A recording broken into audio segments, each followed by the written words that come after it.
be judged.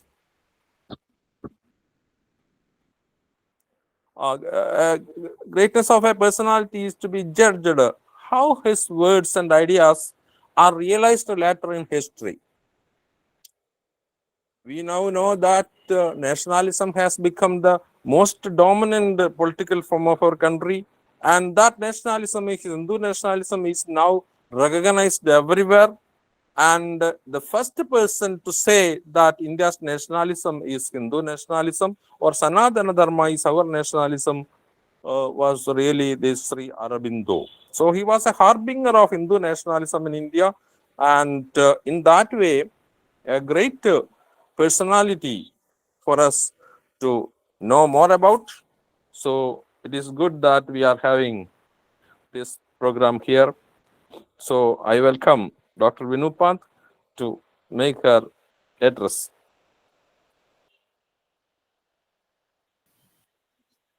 Okay, sir. Thank you. Thank you so much. Now this is the time for our talk. I would like to welcome Professor Dr. Veenu Pant, Professor of History, Central University of Sikkim. Welcome, madam.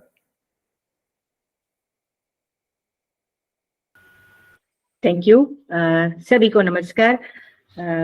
My regards to Dr. E. Balakrishnan ji, who is chairing the today's session, and my warm regards to all the members of Bharatiya Vichar Kendram. I can see a few names here.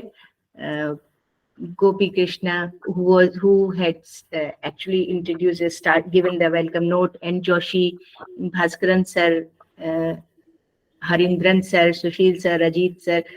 My warm regards to you all. Before I start my discourse or my own views on Aurobindo as a generalist, I would like to quote something from his own writings. And we all know that after his acquittal from the Alipur bomb case, Aurobindo started Karma Yogi. Karma Yogin was a weekly edited journal, and he conceived it as a weekly review of national religion, literature, science, and philosophy and culture. Now, in its very first volume, when he writes about ourselves, the first editorial, he writes about what he intends to convey through this particular journal, and he writes that Karma Yogin comes into field to fulfill a function which an increasing tendency in the country demands. The life of the nation, which once flowed in a broad and single stream, has long been severed into a number of separate, meager and shallow channels. The two main floods have followed the path of religion and politics, but they have flowed separately. Our political activity has crept in a channel cut for it by the European or Europeanized minds. It tended always to be superficial, wideness, but it was deficient in depth and volume. The national genius, originality, individuality poured itself into religion, while our politics was imitative and unreal. These are his own words. Where he is writing the first editorial of Karma Yogin. These very words, they justify the title of today's talk, which is Aurobindo the Leonine journalist. Leonine means as fierce as a lion, as independent as a lion. Someone who stands totally apart from the masses, someone who is a natural born leader, and that is what Aurobindo was. Sri Aurobindo is generally, popularly for the masses, in general, among the general masses, I would say, is known as a philosopher and a yogi of 20th century. That is our fault only, the historians' fault. We have not actually worked on Aurobindo, and we have not brought out his actual contribution to the creation of Bharat, the consciousness of Bharat, the consciousness of the nationalist Bharat. We failed somehow to carry on the legacy and to make the youngsters realize who Aurobindo really was, or what he really means for the country, for the nation, for Bharat, and for the Bharatiya nationalism. So people generally know him as a philosopher and a yogi of 20th century. His political understanding, his concept of nation, his concept of Bharat as a nation, the idea of freedom, uh, which were all quite ahead of his contemporaries actually at that time. They are one of the lesser known facts of his personality so far as the younger generation is concerned, or so far as the general masses are concerned. His political career certainly was very short, but it left a deep impact, not only on those who were in close contact with him, but also for the next generation to come, the generation of revolutionaries who were inspired by his words, by his work. And all that work we can easily see reflecting through his generalist articles, his editorials, and his other writings are also there. But right now, because we are talking about him as a journalist, we will be we need to understand that his journalist writings, his articles, his way of writing, his style of writing, which was even discussed in the House of Lords and the House of Commons in British Parliament. Prime Minister Ramsay, he had to actually read out his article, and there were so many questions. The Labour Party leaders, they opposed the British government in India in getting the warrants for Aurobindo, because nothing in that article was seditious, although it was seditious.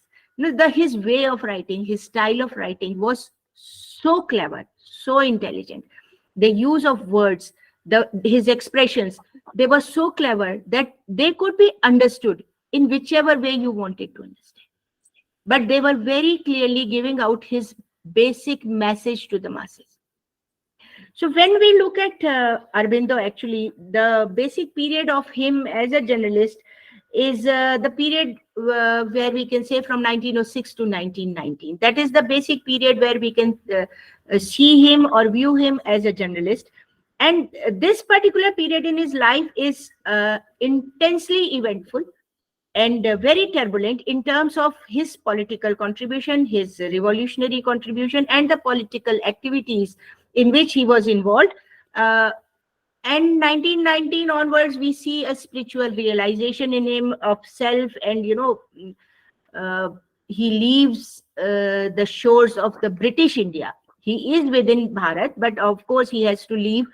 That is also a very tactful move by him, when he leaves the British India and he enters the French India.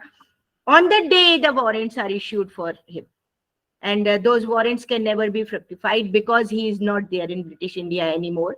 And of course, Karm Yogin also comes to an end because of that, because Sister Nivedita is given the responsibility of publishing. But of course, there are the circumstances, and the British government is absolutely it is moving forward in order to crush everything. So all these papers, all these newspapers, they have to be withdrawn. Vande Mataram withdrew. But it did not die in the way that it did not go into a kind of where we can say that it's a slow death motion. No, the last article was fierce, and of course the British government took a step to stop its publication. So even in its death, Vande Mataram gave a massive message to the people that we have to work against the British, and we have to completely oppose the British presence in India. When we look into the career of Aurobindo as a journalist, this is one of the most important things that I feel we should convey to our young researchers, to our fellow countrymen, that Aurobindo is the first person, as a nationalist leader also. The British, they quote him as his creed as the nationalist extremism, or whichever way they want to write it. But this is one fact which everybody needs to know, that, and which is clearly reflected through his writings, his articles in Bande Mataram or Karma Yogin or Dharma, that he is the first person who actually professes a revolution against the British. He is the first person who is asking for complete independence. His Swaraj is much different from the Swaraj that the Congress was intending on or was demanding at that period, and even much later till 1930. No. His Swaraj somehow coincides with the Swaraj of Tilak, where the demand is of complete independence, where the demand is not of the fractured independence, where we get more representation in the councils, we get more say in how to run our country, and the British still remain there. No. If we go through his articles, if we go through his writings, it is very clear that I'll actually, when Bengal was partitioned in 1905, on January 13th, 1907, there was an article entitled "The Truth About Revolution," and it urged for revolution by brutal force. He is quite clear. He is not messing with the words. He's quite clear in his words. And if we read his articles, we can see that he is not the one to compromise. That is why the word leonine justifies him. But he is not ready to compromise. He is not ready to surrender. And he is so totally against the moderate activities or the moderate way of politics of the then Congress. The Congress is also very new at that time. Of course, we all know that till 1905, till the rise of the Lal Bal Pal, the Congress has a very moderate approach. They are very pro-British, and that is where he hits every time. That is where Aurobindo hits every time in his journalist articles. When he writes The Truth About Revolution by Brutal Force, and on August 26, 1907, he is openly urging the formation of association of young men with the sole object of directing a local thought and efforts towards independence.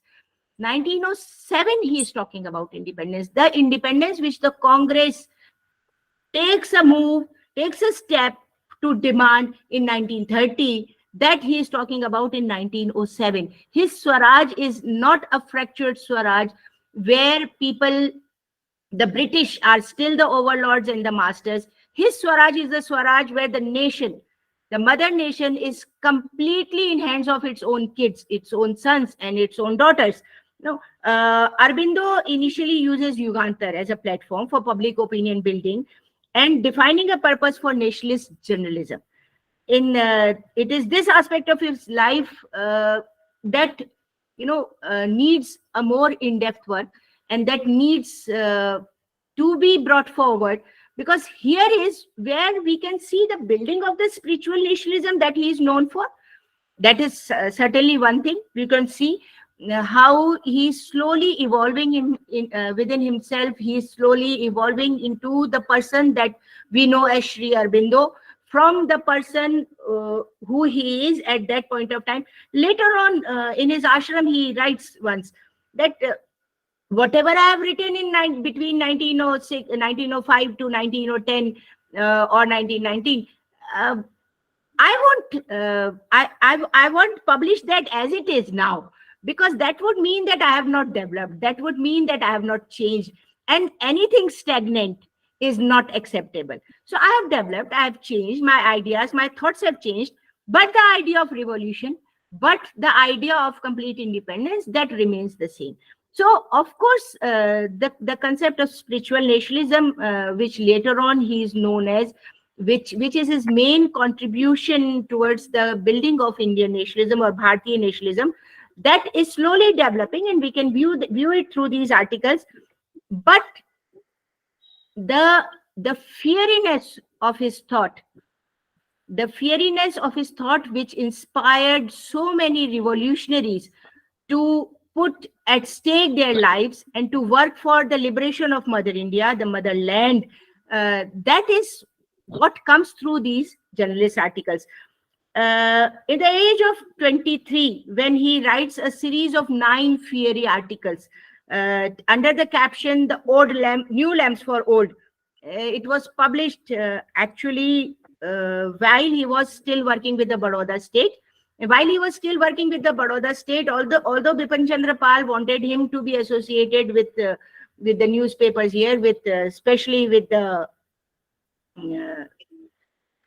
revolutionary newspapers in Bengal, he was not very much interested in that side. But 1905 certainly is a leap, a total change in his life, when he leaves Baroda state and goes to Bengal, and he starts working there, and he starts his life as a journalist. He is very much contented to to be in the background. He's not the person who would like to be in the forefront, or who would like to lead from the forefront, although he is a person totally capable of leading from the forefront. But he always wanted to be someone who is there, who is present there, but who is not very much in the sight, simply because of the fact that being in sight would give a reason to the British government to remove him from the site. So and if we go through his editorials, the British could never find anything in his editorials to prosecute him. Their own men, their own prosecution, their own courts, everything, but they could not find anything against him. In beautiful English, in English which even the Englishmen needed a dictionary to understand, he was continuously writing his editorials, and he was editing the newspapers, but he was giving a massive message to the youth at that time. And his message is what actually results in his prosecution, in his that Alipur connection with the Alipur bomb case. It was his article in Yugantar on April 11, 1908, which was titled as "Welcome Unrest," that actually connected him to this case. It said, "Unrest must be created. Its historical name is revolt." That was a very clear message. And the moment, then there is a paragraph in that particular paper on that day only, which is "Liberty at Chandranagore," where he is referring to the refusal of mayor to allow a political meeting. And then the very day, a bomb is thrown at this mayor. So the Alipur bomb case is then connected with his writings, and he is prosecuted for that. So these passages from the Yugantar event, if we study them, if we examine them, they exhibit a burning hatred of the British race. His words, you can read them, and they give you a very clear message that these British, they are not a welcome sight to him. They should not be there in India.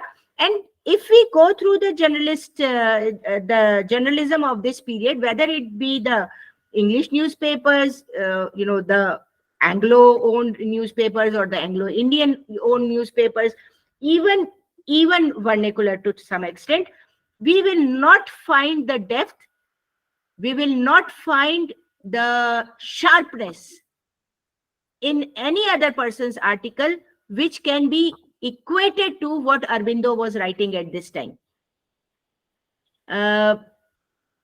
In his every line, we can see that there was a living and breathing appeal for revolution. And they point out at every passage that a revolution is necessary. When a person is writing continuously, the appeal goes to the masses. The educated Indian youth was reading his articles. They were reading his articles in public meetings. They were being discussed. And of course, the effect can be seen, his impact can be seen. And, his writings were basically something which was aimed to instill in hearts and minds of the people of the country the idea of revolution. That is the most massive contribution of Aurobindo. We cannot deny that. Although he was jailed in Alipur bomb case, but after his acquittal, We do not find the sharpness of his mind or of his pen decreasing at any point.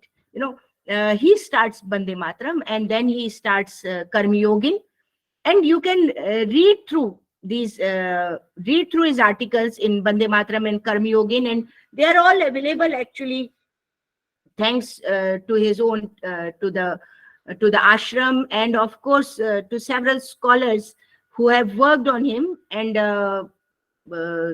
they are all available for the young researchers over here who are there. But you need to understand one thing very clearly when you go through his articles. The first thing is that Aurobindo is the harbinger of, or he is the light bringer of, the idea of spiritual nationalism. The idea of spiritual nationalism is something which is intensely connected with the idea of cultural nationalism. As Professor Balakrishnan said, that these days we are living in Bharat, where the idea of Bharatiya nationalism, where the idea of resurgent Hindu nationalism is becoming acceptable. Unfortunately, now it is becoming acceptable when we are talking about Aurobindo, who was there, who is writing in 1905, 1907, 1909 about this very idea. But certain ideas, they need time and they need understanding. His ideas were a great appeal to the youth of his period, to the educated youth of his period, and obviously to the revolutionary youth of his period. That is why he had to leave the British Indian shores and work for fulfillment of his vision. But the concept of spiritual nationalism is very closely connected to the concept of history, of Bharati history as we try and understand now, in relation to culture. The geopolitical Bharat, there will be no geopolitical Bharat. There is no geopolitical Bharat. If we talk about geopolitical, it will be India, which comes to being on 15th of August 1947. It's a nation state. But when we talk about culture, it's Bharat. And when we talk about Bharat, then it is not 15th of August 1947 we are talking about. We are talking about thousands of years of legacy. And that legacy was the main appeal to Aurobindo. So even in his generalist articles, we can see that legacy. We can see the creation of the cultural Bharat. We can see an appeal to the cultural Bharat. Even when, as I quoted him in the Yugantar, in his initial editorial in Yugantar, he's saying that we'll talk about culture, we'll talk about science, we'll talk about technology. About whose science, whose technology, whose culture, whose spiritualism? About Bharat's science, about Bharat's culture, about Bharat's spiritualism, about everything that represents Bharat, everything that collectively forms Bharat. So this is the generalist, which we can clearly see through his articles. He also, in his articles, if we go through his articles, we also see the building of the future political movements also. When he talks about the passive resistance also is something which we need to understand, that it is not something which starts with Gandhi. Not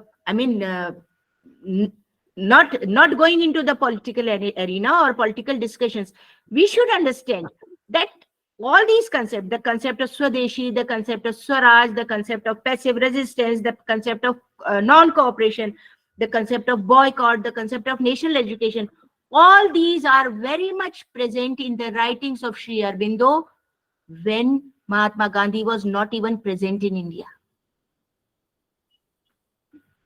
So fine, giving credit to some person, I have no problem with. But there is something we need to understand. From where does this idea originate? Who is the person who actually should be given the credit of all that? What he is writing in his articles, a series of articles are there present on passive resistance, where he specifically talks about that, the moderate, he's very critical of the moderate Congress party, and he is saying that we have to be self-sufficient in ourselves. We should not go to the British courts. We should profess moderation, and we should completely boycott. We should have a national education policy. We should teach our kids our own way, because if we keep on making them in clone form of the Britishers, the British minded people, then we are not going to have an independent nation. And every newspaper, if we read at that time, there are several published, there are several which are being proscribed, there are people who are being condemned to Andamans and Nicobars at that time, the Kala Pani. The editors are being jailed, they are being sent to Andamans. There are several. I'm not saying that Aurobindo is the only journalist. I'm not saying that Aurobindo is the only person who is professing Indian nationalism at that point of time. But whatever he is writing, if you read the other newspapers of that time and of the subsequent time, you will see his mark on those writings. You can easily see his impression on those minds which dared take to pen and write down against the British government in that period. Now, I would like to actually quote a very interesting quote, which is from Bipin Chandra Pal, that Vande Mataram at once secured for itself a recognized position in Indian journalism. The head of the master was in it from the very beginning. These words are so important because he's talking about Aurobindo. So right from its launch, it becomes an acceptable general. Why?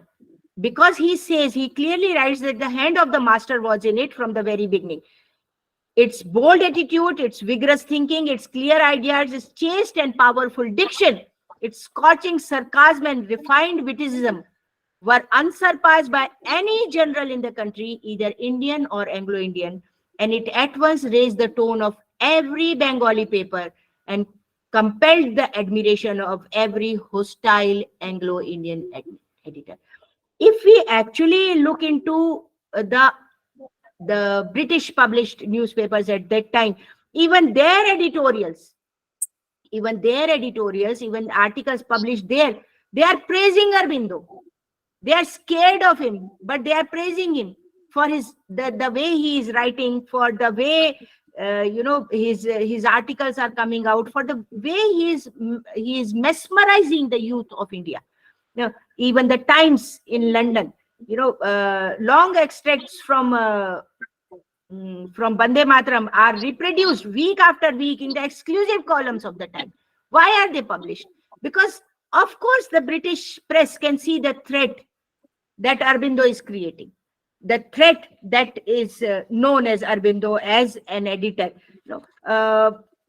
Then, if you look at, I hope many of you must have gone through his websites and his work. What I find most fascinating in Karma Yogin is its cover page, the Krishna and Arjun in the chariot. So Parth and Parthasarathi. So what does this particular photo symbolizes? The use of Indian symbolicism in English press. He is the first person to start that. So this, what does it symbolize? Parth sitting in the chariot, which is being driven by Parthasarathi, that is Krishna. Obviously, that chariot is the start of the Mahabharata. What is the Krishna's message there? It's a very clear message. Even if you have to fight against your own, if you are right, if you are on the righteous path, and if you are fighting for the truth, you have to fight. So the clear message, there were two mottos on the top. One of them said, "Remember me and fight." Remember me and fight.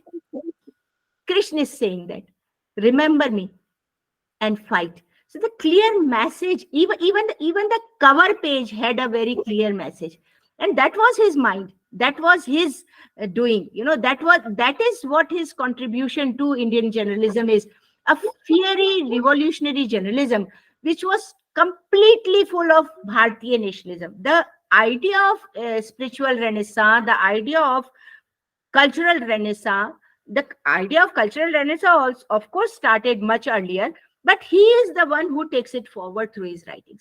He is the one who makes it commonly known among the masses through his writings.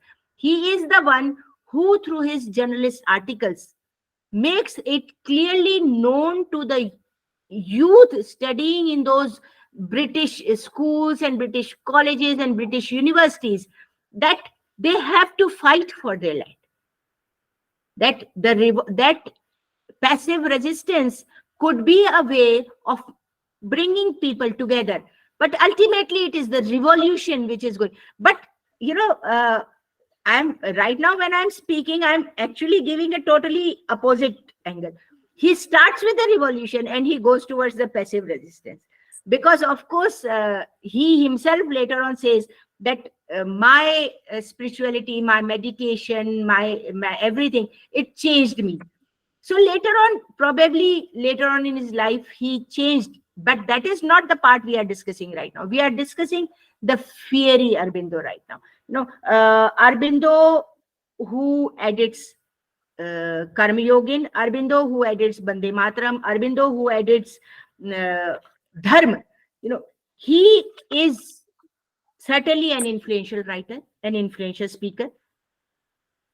He is remembered as a spiritual leader, but it is his journalist writings which actually reflect his inner self, the turbulent inner self, which is demanding liberation of his motherland, which is demanding a continuous revolution till the nation is not free, which becomes the main support system, the intellectual support system of several revolutionaries and secret societies of that time, and which carries forward the fight that we were supposedly said to have lost in 1857. Which I don't know. Now when we are actually trying to write a Bharatiya Itihas, then Itihas is something that never ends, and Itihas is something that continuously changes also. So looking at things also change. So did we actually lose in 1857, or was there a pause in the fight and then we continued on? Because generally school books only talk about 1857 and then 1885 with the rise of Congress, formation of Congress, and those movements and everything. But the in-between period is hardly mentioned. But it is this in-between period which is the framer of people like Aurobindo, which is the framer of people like Bankim Chandra, which is the period where India finds its root again as Bharat. So Aurobindo's major contribution in the formation of Bharat may be the concept of spiritual nationalism, but his work as a journalist is something which actually prepared the base for the spiritual nationalism by connecting the people to their roots, by connecting the people to their own culture, to their own cultural identity, and to the idea of complete independence and freedom. Brahma Bandhav Upadhyay in a newspaper, in a Sandhya newspaper, writes, "The words of Bande Mataram will drive out your fear. Steel your arms with the might of thunder. Fire will course through your veins." This was the impact of Aurobindo as a generalist. This is how he should be remembered. Even Lajpat Rai writes about him on 4th May 1907, just few days before Aurobindo is actually deported. "I spare no opportunity of recommending your excellent paper to my friends, as well as those whom I meet. For me, it is generally an intellectual feast, and it is my earnest desire that nothing will happen to mar its usefulness. It is doing a splendid service. May it live long is the earnest prayer. No. Then Bipin Chandra. Bipin Chandra, if we look at his writings and his praises of Aurobindo as a journalist, this is, I think, one of the best quotes for Aurobindo. When he writes him as the teacher of the whole nation, Bande Mataram was a force in the country which none dared to ignore. However much, and Bipin Chandra Pal I am talking about, okay, not the Bipin Chandra, the historian. I'm sorry, I was just saying Bipin Chandra. It is Bipin Chandra Pal that I am talking about. He writes, Bande Mataram was a force in the country which none dared to ignore, however much they might fear or hate it. And Aurobindo was the leading spirit, the central figure in the new general. The opportunities that were denied to him in the National College, he found in the pages of Bande Mataram. And from a tutor of few youths, he thus became the teacher of the whole nation. Nothing, nothing could be actually more, nothing could describe Aurobindo as a journalist better than these words of Bipin Chandra Pal, one of the quote unquote the extremist leader of Indian politics, from whom the Lal Bal Pal, they say they were extremist leaders, from them the extremism starts. These words actually need to be redefined, reframed, challenged, changed. Because right now when we talk about extremism, we talk about I mean, it is a very negative term. The word extremism should not be associated with the leaders of a revolution that actually led us towards the freedom. But when we think of what Bipin Chandra wrote about him, what Lala Lajpat Rai writes about him, how his writings have an impact on Tilak, then we understand, what was the contribution of Aurobindo as a journalist. And that is why he is the leader. He is a born leader. So far as the field of journalism is concerned, he gave Indian journalism its own course, revolutionary journalism its own base, and from where the rest grew. And that is why he is the leonine journalist. And with this, I end my. Thank you.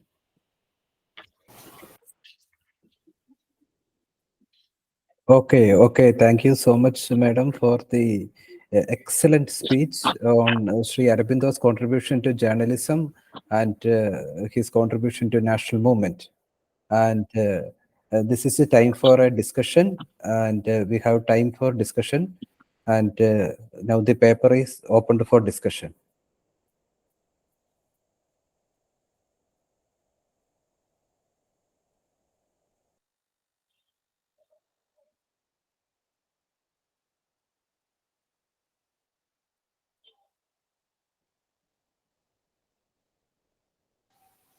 Now the participants can unmute yourself and you can ask questions and you can have a discussion. Ma'am, this is Gopi Krishna. Yes, Gopi. Ma'am, can you explain that point where you said that in 1907 he calls for an association for men and women to strive for attaining Swaraj? So you were mentioning about some local methods or techniques. Can you explain that in detail? Yeah, when he talks about Swaraj, it is, I mean, like very similar to the concept of Tilak Swaraj also, which is of complete independence. But it is not just Swaraj that he is talking about. He is also talking about non-cooperation and Swaraj and passive resistance. These all are clubbed together in his teaching and in his writing. He says that when these men and women, local men and women, they should come together as an association. They should form associations where deliberations are used, where our own products are being promoted, where Swadeshi is being promoted, where that then only the path to Swaraj will become clear. So passive resistance is not just, like not paying of taxes or something. It is also not even going to their courts. not even going to their schools. So until he says that for Swaraj, until and unless we are ready to do all this, and for that, of course, we'll be needing associations. We'll be needing the educated youths to come together, form associations, so that they can guide the people towards that. Thank you, ma'am. Thank you. Could I make a question, please? Yes, sir, please.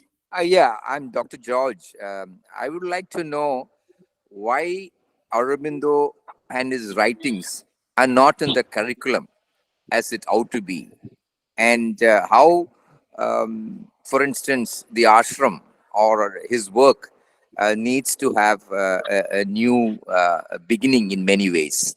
This attitude of his writing is so vital in today's age, and he wouldn't be talking only of India.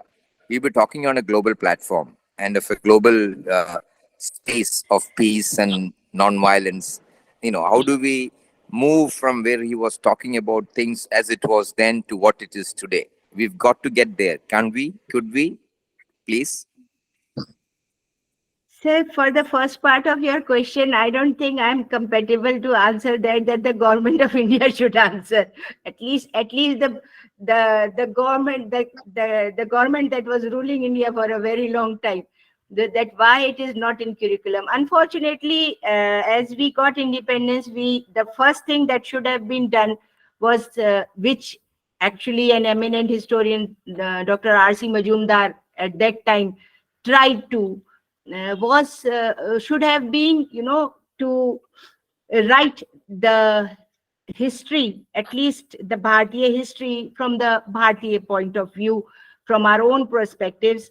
And had that been done, he would certainly have been there in the textbooks. And then, there was once we were having a meeting, and one person said, go through the syllabus of philosophy, and you find all the Europeans being taught, and this and that. So and then there is one small section of one unit where we will be dealing with the Indian philosophers, and that too only ancient, and then we forget about that, and then we think that there were no philosophers in India. So the very basic mindset, where we were ready to accept everything that had a Western backing, that was acceptable by the West, that probably resulted in denial of Aurobindo of his actual space. And yes, his writings, his teachings, everything is very essential. That is why I started with the fact that to masses he is only known as a philosopher, but even though he is known as a philosopher, we don't teach him in philosophy syllabus. That is another thing. His concept of spiritual nationalism is hardly known to our students. We don't teach it. Even when we talk about Indian nationalism, are we, the rise of Indian nationalism, are we talking about Bankim or Tagore or Aurobindo or Tilak? The concept of Swaraj and Swadeshi that was being professed by Aurobindo and Tilak was completely different from the same Swaraj and Swadeshi being professed by the Congress in its initial years, even in its later years. So all these things, I don't think any one of us would be able to give an answer, because we at least are trying to go into those unventured areas. But of course, it is for those who designed those curriculums, those who taught those curriculums, and those who forced those curriculums on us for generations. They should answer that why it was not included. But sir, the struggle is still on. I am not saying the fight is over. The concept of cultural nationalism, or the concept of geocultural history, is of course taking momentum, but it is still still finding its way into the curriculum and into, let us hope with the young people like Gopi Krishna and Joshi that they'll be able to make some difference in the new curriculums and include these people in it. That's all I have to say, sir. Yes, he should be included, but why he was not included has very deeper political connotations to it. Thank you.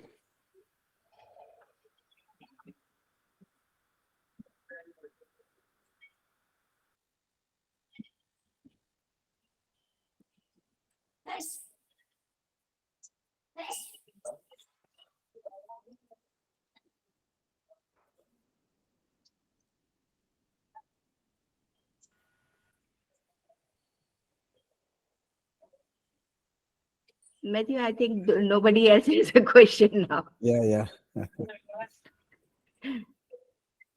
Yeah. Yes. Any questions?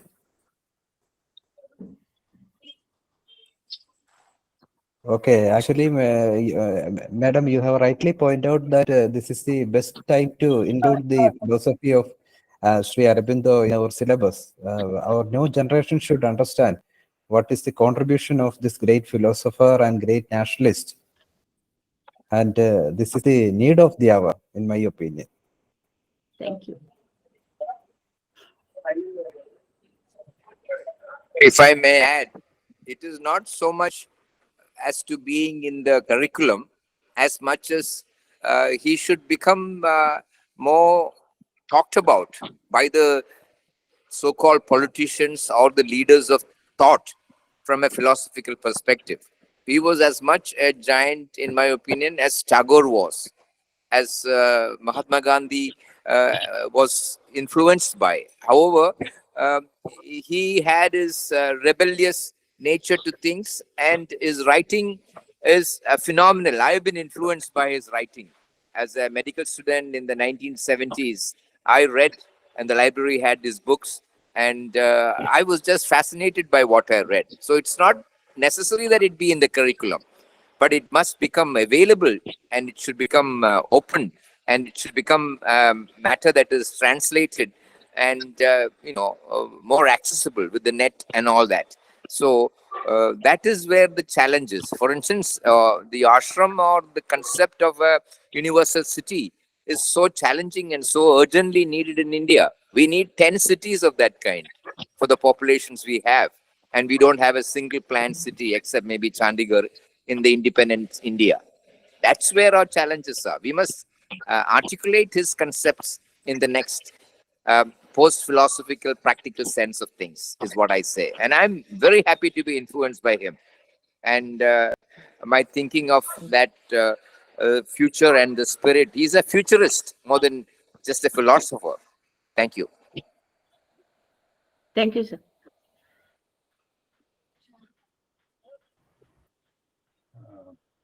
Thank you, madam. Myself is Sri Kumar AUROBINDO from Trivandrum, Kerala. And Namaste, sir. thank you very much for the elaborate description about Aurobindo's thoughts.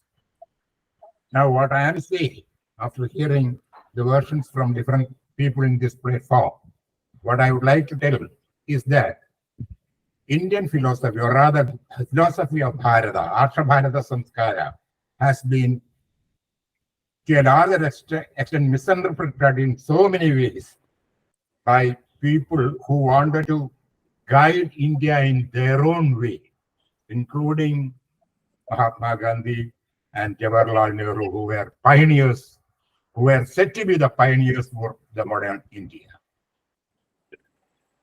Because Aurobindo had a strong basis on which his philosophy was built upon. When he was talking about Swaraj, the very idea that he was professing was Swaraj and Virat. Virat means that which is guiding the whole universe, and Swaraj is what is essential for you as far as an individual or as far as a nation is concerned. So that was the driving force in Aurobindo. Aurobindo said that Indian culture, or rather the Bharat culture, needs some kind of particular study and some kind of particular development, some kind of way of development, which is quite unique to Bharat culture alone. And any other culture, if you are going to intermingle with the essence of Bharat culture, it will be contaminated, it will be to a certain extent misguiding, and it is not at all proper. So that was the mainstream of his thought. And he wanted to profess that the Indian philosophy, rather the Bharat philosophy, has got strong scientific basis, from where if anybody is going to refute, if anybody is going to have a different idea, that must be rectified. And very miserably, the government as well as the whole political scenario has been so very much weak to misunderstand all those lofty ideas that were put up by Aurobindo and the Ashra Bharata Samskara, and they misguided everything. Even God, even the omnipotent, even the Almighty was misguided in some ruthless manner that even people of today do not spend their time or are not interested in understanding what is the sense, what is the essentiality to find out these spiritual thoughts, so that their very life as well as the very setup of the universe and especially of that of India will be rectified and will be a better place to live in. That was what he was professing. And for reasons, for established reasons, the historians have also very miserably failed in injecting misunderstanding ideas into the people's mind, which are very much contaminated, or rather has shrunk to that extent that they are not able to receive that magnanimous, that very large idea, Indian philosophy, which needs to be, which is totally an essentiality for today's life for a better India. That is my idea. Thank you very much for giving me this opportunity. Yes, Dr. Veenu has presented a very fine presentation, presenting our Aurobindo's journalism in such a fine way that we were living on those times. I thank her very much for her presentation. Thank you, sir. Thank you, sir. My honor, sir. I am Saskushan Rath from Odisha, and my gratitude to Dr. Veenu for his informative and very enlightening talk. And I have been reading Sri Aurobindo over the decades, and I sometimes think that a time will come when people will find it difficult to believe that such a man really walked on earth with our nationalist leaders. Okay. And another thing to believe will be how come an individual has been able to write such mammoth work, starting from the great epic of Savitri, and also the journalists' writings for a difficult time of the India's history. And the philosophy of history he has also gone deep into. And I take this opportunity to express my gratitude to Dr. Ajit Kumar, who is also present in today's webinar. I have gone through his book, The Philosophy of History, meticulously, and find that he has also opened a new dimension to understand the philosophy of Sri Aurobindo. And I feel that the stuff before us, the 30 volumes and the revised 35 volumes of all his complete works, is a bit too much for an individual to go through to understand. I think a few pages to be read seriously and to contemplate upon may make our lives, I think, fruitful. Thank you very much once again. Namaste.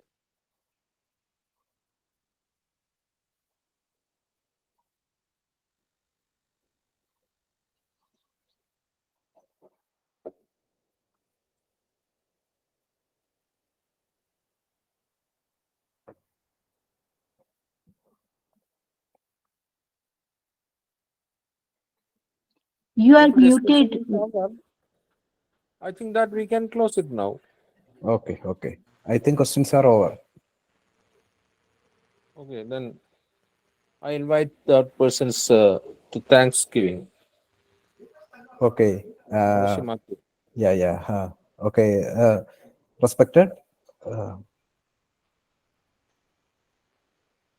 Balakrishnan sir, who delivered the presidential address, and today's resource person, Professor Dr. Veenu Pant, and all the eminent participants of this webinar.